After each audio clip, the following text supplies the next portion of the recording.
Kembali lagi di 30 hari bercerita, mengenal cendekiawan muslim inspirasi dunia. Ibnu Khaldun, sang ahli sejarah. Adik-adikku yang dirahmati Allah, sukakah kalian dengan pelajaran sejarah? Nah, sebaiknya kalian menyukai sejarah karena dengan mengetahui sejarah, maka manusia akan mengetahui asal-usul banyak hal dan bisa mengambil hikmah, ilmu, dan sebagai bahan mengagumi ciptaan Allah yang begitu indah. Salah satu ahli sejarah yang cukup terkenal adalah Ibnu Khaldun. Beliau seorang ilmuwan hebat, peletak dasar ilmu sosial, politik, juga ekonomi. Beliau dikenal sebagai bapak sosiologi Islam dan tentu bapak sejarah. Nama panjang Ibnu Khaldun adalah Abdurrahman bin Muhammad bin Abi Bakar Muhammad bin Al-Hasan, lahir di Tunisia tanggal 27 Mei 1331 Masehi. Beliau keturunan Yaman.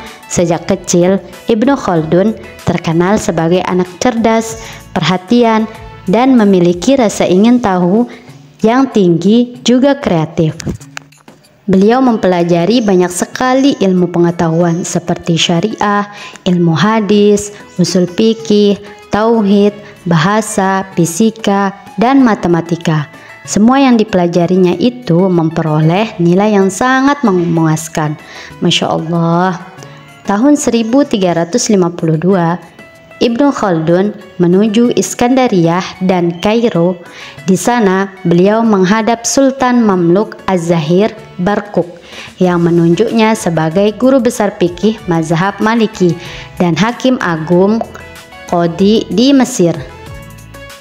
Beliau juga pernah diminta Timurlang sebagai pejabat pemerintahannya, namun beliau menolaknya dan memilih tetap menjadi hakim agung sampai akhir hayatnya.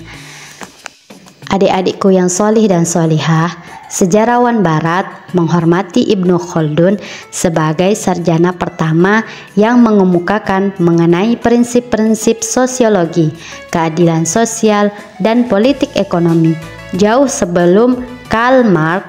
Bahkan Arnold Toynbee menyatakan jika Ibnu Khaldun telah mengembangkan filsafat sejarah.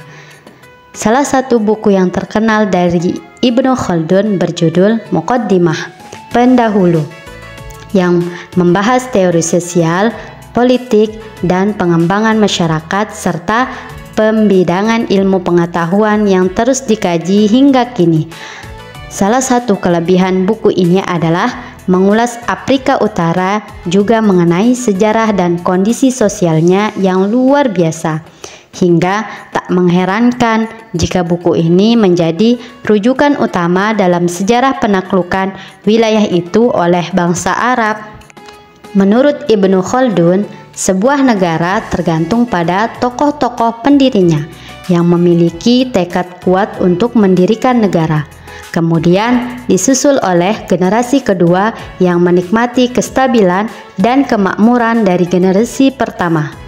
Lalu datang generasi ketiga menuju kesenangan, ketenangan, dan terbujuk materi hingga membuat hancur suatu negara karena kurangnya dalam beragama dan mudah diserang oleh musuh-musuh yang kuat yang selalu mengawasi kelemahannya.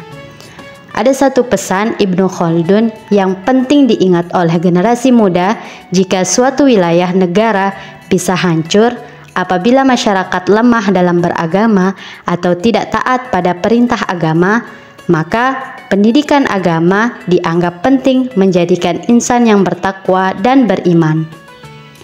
Untuk itu, anak-anakku yang soleh dan solehah, jangan melupakan ibadah yang baik dan selalulah berperilaku terpuji. Itulah cerita cendekiawan hari ini.